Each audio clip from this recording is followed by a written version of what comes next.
In this episode, I'm going to walk you through the 8 do's and don'ts on how to actually grow your SaaS business. But to make it fun, I'm going to practice this thing called inversion thinking. Inversion thinking stems from Stoicism. I'm a big fan of Stoicism, where you basically take the goal you want to accomplish, like I want to grow my SaaS business, and you flip it to the opposite, and you figure out all the things you would do to do that opposite. So if I want to grow my SaaS business, I'm going to ask myself, what are 8 ways I can completely destroy my SaaS business? I'm going to list out those things, and then we're going to flip them to actually tell you exactly what you should be doing to grow your SaaS business. And when you actually follow these 8 principles that I'm going to teach you based on my 15 years of building and scaling and exiting SaaS companies, you will be able to accelerate the growth of your SaaS business. Intro.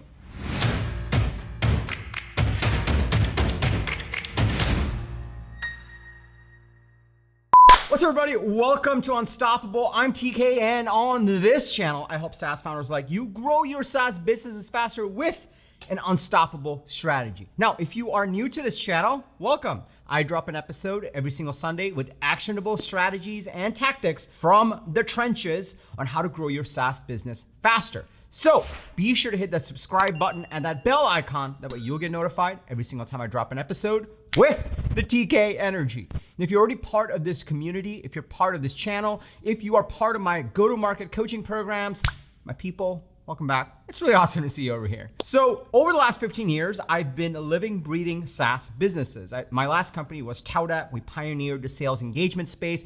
We were backed by Andreessen Horowitz, and we grew that company, and then we sold it to a market leader called Marketo. Marketo was a leader in the marketing automation space. They were backed by Vista. And in that company, I served as SVP of strategy. We did a 2-year transformation, and we sold it to Adobe for $4.75 billion.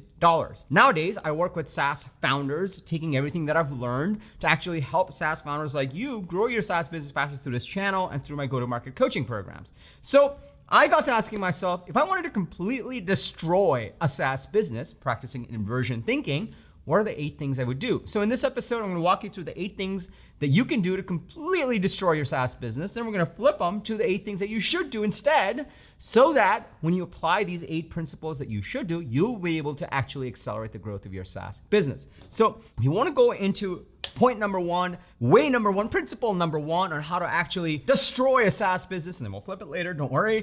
Go ahead and smash that like button for the YouTube algorithm, and let's dig right into it. So point number 1 is you can actually completely destroy your SaaS business if you keep building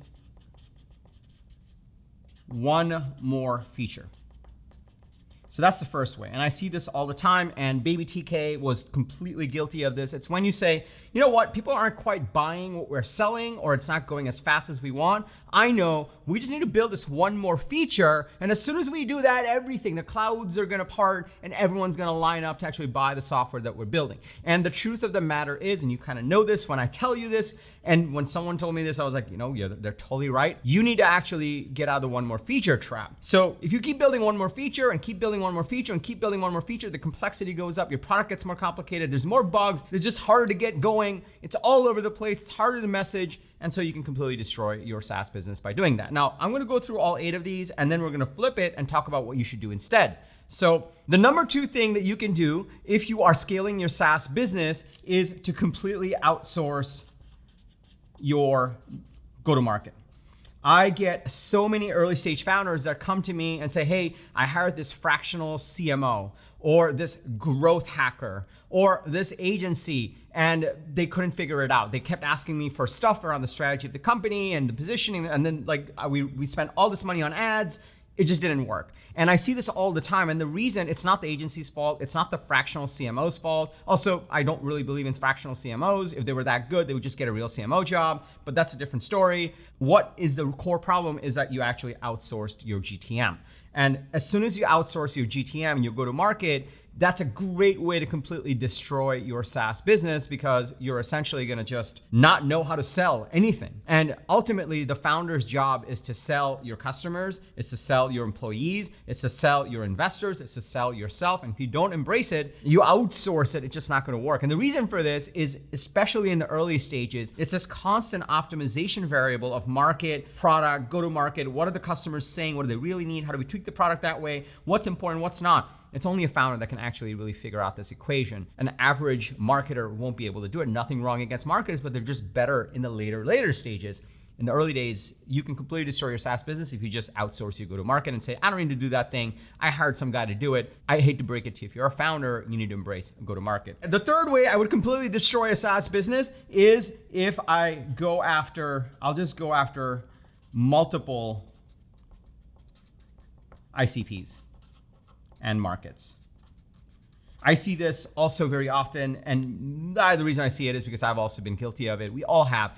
When we're building software companies, we want to go after as massive of a target, a total addressable market as possible. We want to sell everything to everyone like Amazon does. That's a huge market. But the counterintuitive thing is you have to actually start very small and earn the right to get bigger and bigger. And so when you are actually going after multiple ideal customer profiles, multiple markets, you start to actually make mistakes around your messaging. It becomes diluted. No one understands what you do. You're all over the place. You don't have enough resources to market to that big of a market. You can't differentiate, and it all just falls apart. So if I wanted to completely destroy a SaaS business, I would just add on multiple ICPs and really dilute what we were trying to do out there. The fourth principle, if I wanted to completely destroy a SaaS business, is I would ignore competition. And I'm not saying you should obsess over the competition. I'm not saying that you should look at them and copy them and do everything that they're doing. That's not the way to win. But it's also not the way to win to completely ignore the competitive dynamics in a market. If there's a clear number one player in the market and you're going in and you just ignore them, that's not any way to actually compete in the battlefield. And so ignoring competition and not looking at exactly how you differentiate and thinking about, well, what do we actually differentiate on? How do we compete? Why should customers choose us versus those guys? Even if they're head-to-head competition, if you ignore the competition, that's an amazing way to completely destroy your SaaS business. The number 5 way you can completely destroy your SaaS business is you can actually ignore, and you can see the pattern in this, you can ignore the customers.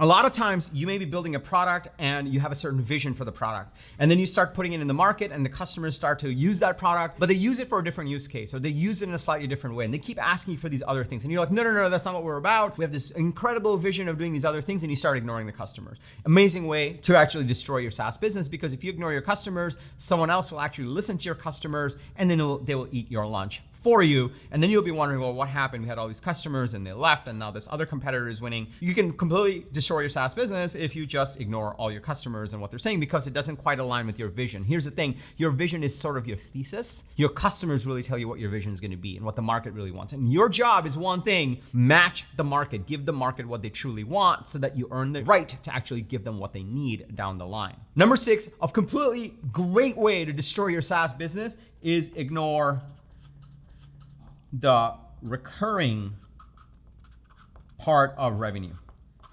Meaning SaaS is a recurring revenue business. You bring on revenue and then they keep paying you over time.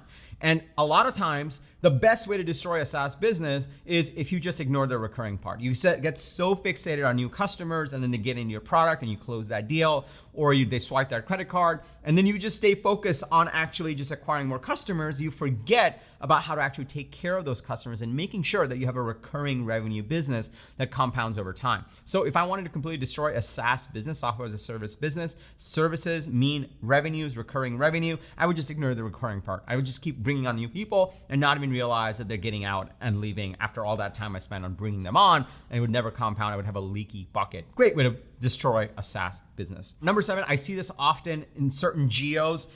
You can actually compete on price. And this sort of builds on some of the other things I've talked about. Like if you're talking about your differentiation, if you're talking about market dynamics, you go in and say, you know what, we're cheaper. That's why you should buy us. And that's how you're competing. That would be a great way to completely destroy a SaaS business, because here's the thing. People aren't looking for a deal when it comes to software. Software usually is mission critical. Software is very important. Software either makes or breaks their career, and especially meaningful SaaS software. And so if you're going in and saying, hey, you should go with us because we're cheaper, in a way, you're basically saying, I don't even value my own stuff as much as the competitor does, so I'm gonna charge you less. And because of that, you should go with me. And they're like, I don't wanna bet my career or my team or our critical resources or our operations on your cheaper software. So great way to completely destroy your SaaS business, because you'll be competing on something that the customer often does not value in software. Now, are there cases where they may actually appreciate a lower price or a discount? Yes. But we'll talk about exactly how to communicate that and what you need to do when you're trying to compete on price. Number 8, great way to completely destroy your SaaS business is to actually focus just on go-to-market activities. If you've been a viewer on this channel for a while, there's a difference between go-to-market strategy and go-to-market execution and activities. And so I say this all the time. The founders will be like, oh, we sent 1,000 emails, nothing worked. Or we spent $5,000 on ads, it didn't work. The channel must be terrible. And it's like, no. You focus on activities instead of the actual strategy of your go-to-market, on how to actually position the product and message the product. And that's why the activities didn't work. Activities are built on top of strategy. And so if you actually just ignore strategy and just focus on activities, great way to completely destroy a SaaS business and your brand and your reputation, because people are like, oh yeah, those guys suck. They keep cold emailing me and I don't want any of their stuff. They say they're cheaper, but I don't care about that. It all compounds and completely falls apart. So now, let me pause here for a second because this next section is gonna be really fun. Are you starting to see the power in this? These are the 8 great ways to completely destroy your SaaS business. So in a way, this is what you do not want to do, right? Or you want to put a don't over there. So this is all the stuff that you just don't want to be doing. But if you wanted to completely destroy your SaaS business, you would do. But if you wanted to actually grow your SaaS business, you would do the opposite of this. And this is the power of inversion thinking. And the reason I've been thinking more and more about inversion thinking is one, I'm a big fan of Stoicism. That's where it came from. 2, I follow this guy named Alex Hormozi on YouTube. He's amazing. And he talks about it all the time because Charlie Munger talks about it all the time. Anyway, we all love it. So we're talking about it. But this is the stuff that you would do to destroy your business. Now, we want to talk about, well, what do you do to actually grow your SaaS business? The exact opposite of this, and what do they look like? And there's some nuances. So I want to go through those 8 things really quickly, and I think I've been planting the seeds in your mind, so you may get it really quickly, but the nuances are important. But before I do that, let me just pause here for a second. Seriously, are you starting to see the power in this? If you're starting to see the power in this, can I just get a yes in the comments below? And also smash that like button for the YouTube algorithm. It really, really likes it when you do that. And so do we. My team, we put a lot of love into these videos and a lot of effort into these videos. So it means a lot when you do that. And also comment below with any questions you have, any comments you have, or just put a yes. All of that really makes a big difference.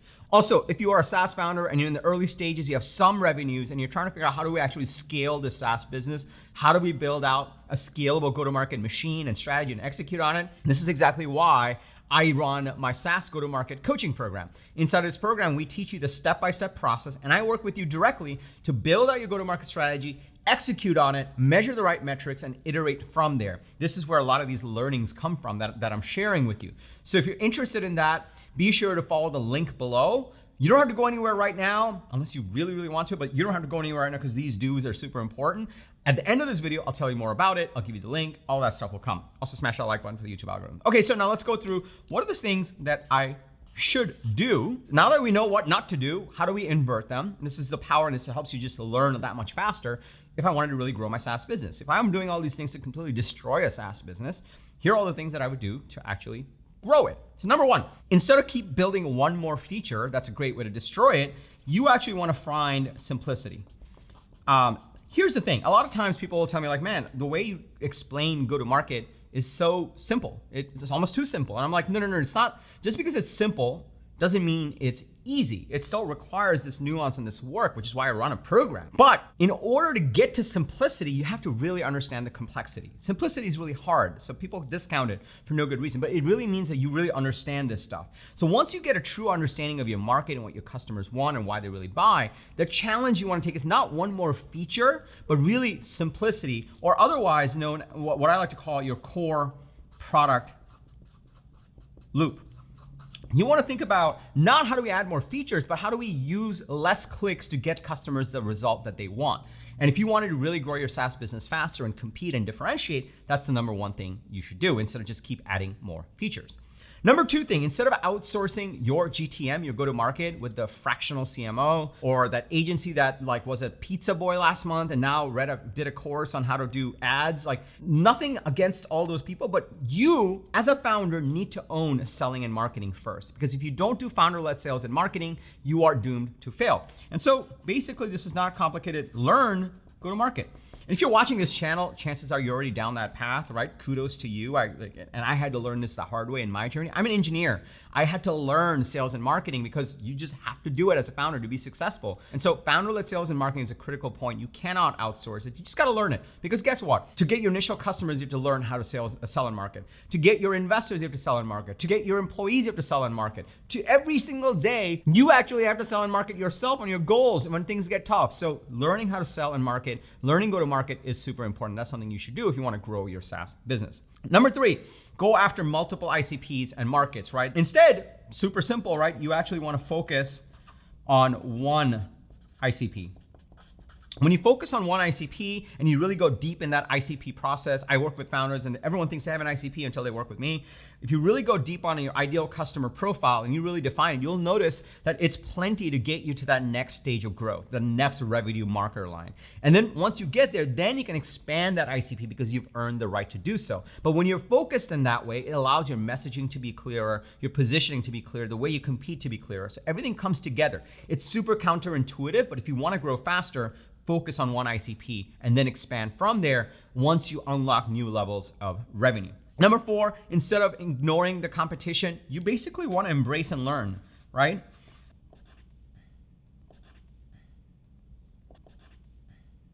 You want to embrace and learn. Why? Well, basically, once you embrace and learn, and I'm not saying obsess over them because that's never a good vibe either, but you really want to figure out how you differentiate. And the only way you can truly differentiate against your competitors is if you truly understand what they are about. And you'll find markets are big enough for multiple companies to win, and markets want choice. They want differentiation. Maybe it's based on segment. Maybe it's based on your pricing. Maybe it's based on your delivery. Maybe it's based on a certain feature set. There are different ways to compete, but the only way you can really differentiate and communicate that difference and compete is if you truly understand and learn what your competition is doing in a deep way. And so if you want to successfully grow your SaaS business, embrace and learn from your competition and then differentiate based on that. Number 5, instead of ignoring customers, listen. And I know this is why I get paid the medium bucks on YouTube. Actually, I don't make any money on YouTube. I do this because I really want to give back. But I know this, like, you're like, oh, TK, this is groundbreaking. But are you doing it? The reason I put this down is I know I've been guilty of this. I've been guilty at moments where customers would tell me, we want this. And I'm like, no, you don't want that. No. I have this great vision of exactly what you want and you're gonna love it. Turns out no one cares. Customers want what they want. But if you give customers what they want by listening to them, then you earn the right to go back to them and say, hey, you're getting what you want, you're happy, right? Cool. Now, here's this other thing we have that I think you're gonna love. And they trust you then, and you earn the right to give them what they truly need. And so listen, if you wanna grow your SaaS business, listen to your customers, give them what they want, because in the short term, it pays dividends, and in the long term, it helps you actually give them what they truly need, instead of ignoring customers. Number 6, ignoring the recurring revenue. That's a great way to destroy a SaaS business. How do you flip it? Customer success. In the early days, I hired people that were happiness officers. They were responsible for making sure our customers were happy.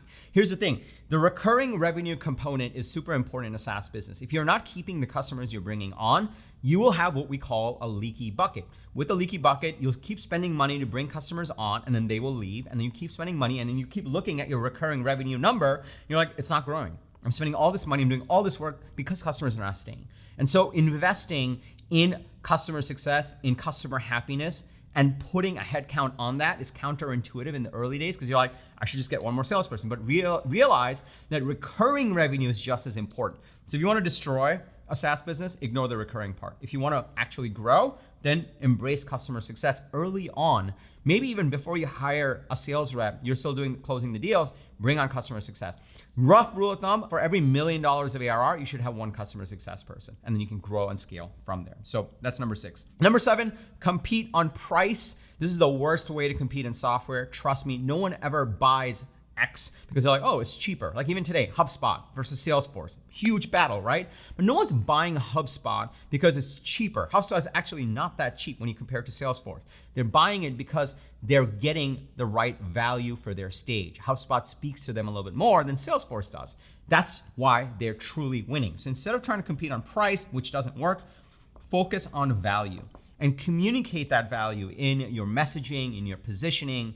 And when you start to do that, you can actually compete in a much more powerful way than just price, because that just doesn't work. Number 8, are you guys ready for number 8? Wow, this video is going long. If you're getting value from this, smash that like button for the YouTube algorithm, and let's go to number 8. Number 8 is focus on go-to-market activities, and this is something I talk about so often in the channel. I really believe in it.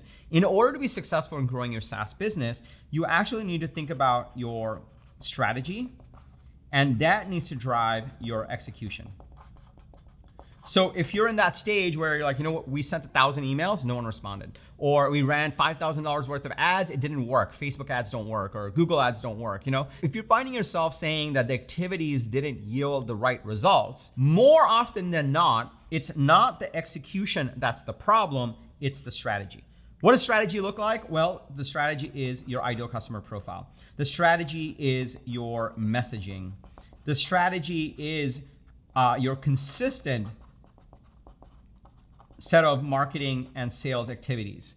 That's what the strategy is. And a lot of times what I've seen is in the early stage, and I've been guilty of this before as well, which is why I teach this, is that you got to get the strategy right so that the execution falls in line. If you're just doing execution, this is why agencies are great, but agencies only work well when you're having them execute with the right go-to-market strategy because you embrace the learning and you know what your strategy is. If you disconnect the two, then you won't know what's going on. They may come up with a strategy, but they don't know enough about the market, so it might be wrong. You'll lose months on wasting money on execution and then saying, oh, that channel doesn't work. Whereas in reality, your strategy is broken. And this is super important. I've seen this so often. It's like so important. That's why I wanted to put a bookend on this one. If I wanted to completely destroy a SaaS business, I would just keep sending out lots of cold emails, wasting money on ads and saying like, oh, we just need more volume, right? Like instead, I would focus on strategy if I really wanted to grow my SaaS business and figure out what's my ICP, what's my messaging, what's my consistent sales and marketing activities, what are my metrics, and based on that, drive the execution, whether I do it myself or I hire people to do it. That's how I would approach it. Okay, long video, but if I wanted to completely destroy a SaaS business, these are the 8 things that I would do. If I wanted, and I wanted to do this because inversion thinking is very powerful, but I could flip them and then say, if I wanted to really grow my SaaS business, these are the 8 things that I would do. So to recap, number 1, I would actually focus on simplicity, get to simplicity, a simpler product with a core product loop that really solves the customer's problem. I would learn go-to-market and embrace sales and marketing because that's gonna be how I get customers, employees, investors, and sell myself on it so that I can hire the right people on it. I would focus on one ICP instead of diluting the entire company and its focus. I would embrace and learn from the competitors and really articulate how we're going to differentiate. I would listen to the customers and give them what they want now instead of trying to actually give them what they need, even though because they don't realize it yet. And I will earn the right by giving them what they want so that I can actually give them what they need. I would double down on customer success as early as possible so the recurring piece is solid in the business so I can get new customers and I know the LTV will be high. I would make sure that I communicate value instead of trying to compete on price because no one wants to compete on price, no one cares. And I would think about my go-to-market strategy first, my ICP, my messaging, my consistent set of sales and marketing activities. And once I have the strategy right, then I would execute, whether it's cold emails or ads or whatever it is that you're doing, or whoever it is in the company that you're doing, or whoever you're hiring, you can hand them the strategy and say, here's what I expect from you. Here are the metrics I expect, and here's what I want you to do and iterate on. Or you can start doing it. And that way you have the strategy right, and you can iterate on the strategy instead of just doing blind activities. Those are the things I would do to actually grow your SaaS business. Now you know exactly what you need to do, but what you may not know is exactly how to build out your go-to-market strategy or your machine. If you're in that early stage where you have some revenues and you're looking to get to that next stage of growth and you need a more scalable go-to-market machine, a go-to-market strategy, this is why I run my SaaS go-to-market coaching program. Inside of this program, I go step by step with you on building out your go-to-market strategy and then executing on it and then making sure you're measuring the right metrics so that you can iterate on it. And then as you raise your next round of funding or you get to profitability with bootstrap companies and venture-backed companies, you'll know exactly who to hire, in what sequence, and what to look for so that you can continue to scale. It's an incredible program. We've had over 100 SaaS companies go through it. Companies have reached profitability, they've raised follow-on rounds, they've unlocked growth, and I work directly with you. This is not some sort of crazy program with coaches. This, like, you and I just work together. We're very boutique. So the better the fit, the better the results. So if you're interested in actually embracing these principles and accelerating the growth of your SaaS business, just go to tkcater.com/GTM. tkcater.com/GTM. I'll also link to it below. And inside of that page, you'll get all the details around how the program works, and you just fill out a little form to actually apply to join. Like I said, the better the fit, the better the results. So we'll ask you a few questions, we'll get on a call, we'll make sure that you're the right fit, and if it sounds like we can help you, we'll get off to the races. Typically within the first 3 weeks, we have the revamped version of your go-to-market strategy, and then you execute and iterate from there. And I work with you for a full year to make sure that you are successful. So just go to tkcato.com/GTM for all the details. And also, if you got value from this video, I know I've said this so many times, but if you got value, if you're still watching, like, thank you. Smash that like button, put a comment in below. If you have a fellow founder that would get value from this, a fellow team member that would get value from this video, please share this video with them. If you're part of a WhatsApp group, a Slack group, any sort of founder community, please share this video with them. We want to help as many SaaS founders as possible. And lastly, remember, everyone needs a strategy for their life and their business. When you are with us, yours is going to be unstoppable. I'm TK, and I'll see you in the next episode. And also maybe the go-to-market program. Link below, or just go to tkcato.com/GTM. See ya.